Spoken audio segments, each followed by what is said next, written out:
Hi friends welcome to रेन्ना समयल इनके என்ன சமையல் பார்க்க போறோம்னா பூரி சப்பாத்திக்கெல்லாம் சூப்பரா தொட்டுக்கிற மாதிரி சுவையான சன்னா மசாலா தான் பார்க்க போறோம்.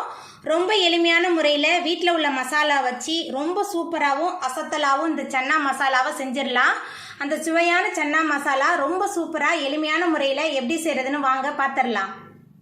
சன்னா மசாலா பண்ணுறதுக்கு 3 டேபிள் ஸ்பூன் எண்ணெய் சேர்த்துடலாம். எண்ணெய் சேர்த்தாச்சு. எண்ணெய் சூடாகி வரட்டும். எண்ணெய் சூடாகி வந்துட்டு இதில் பட்டை, கிராம்பு, ஏலக்காய், பிரியாணி இலை, 1 டேபிள் ஸ்பூன் சோம்பு சேர்த்துடலாம்.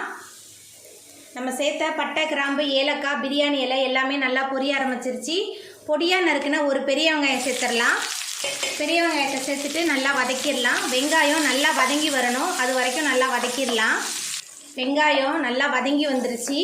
இப்போ இதில் கொஞ்சமாக கருவேப்பிலை சேர்த்துக்கலாம். அதுக்கப்புறமா 2 தக்காளி பழத்தை மிக்சியில் சேர்த்து விழுத அரைச்சி வச்சுருக்கேன். இந்த தக்காளி விழுத சேர்த்துடலாம். தக்காளி விழுத சேர்த்துட்டு நல்லா வதக்கிடலாம். தக்காளியோட பச்சை வாசனை போகணும், அது வரைக்கும் நல்லா வதக்கிடலாம். தக்காளியோட பச்சை வாசனை போகிற அளவுக்கு நல்லா வதக்கியாச்சு. இப்போ இதில் மசாலா தூள்லாம் சேர்த்துடலாம். கரம் மசாலா 2 டேபிள் ஸ்பூன் சேர்க்குறேன். மஞ்சத்தூள் 1 டீஸ்பூன்.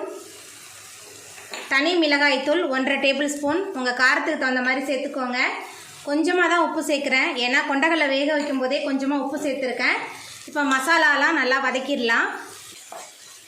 நம்ம சேர்த்த மசாலாலாம் நல்லா வதங்கி வந்துருச்சு. இப்போ இதில் நம்ம வேக வச்ச கொண்டக்கடலையை சேர்த்துடலாம். நான் முதல் நாள் இரவே ஊற வச்சு கொஞ்சமாக உப்பு போட்டு வேக வச்சு தான் வச்சுருக்கேன். இப்போ அந்த வெள்ளை கொண்டக்கடலையை சேர்த்துடலாம்.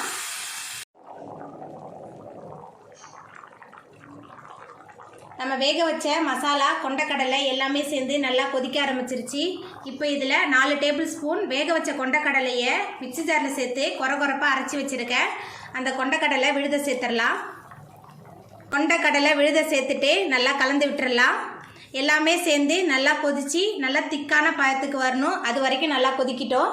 சன்னா மசாலா நல்லா கொதிச்சிருச்சு பாருங்கள். நல்லா கொதித்து எண்ணெயெல்லாம் பிரிஞ்சு மேலே வந்துட்டு இப்போ இதில் 1/2 மூடி எலுமிச்சம் பழத்தோட சாறு சேர்த்துடலாம். அதுக்கப்புறமா மேலால் கொஞ்சமாக கொத்தமல்லி தழை தூவிடலாம். கொத்தமல்லி தழை தூவிட்டு நம்ம அடுப்பு ஆஃப் பண்ணிடலாம்.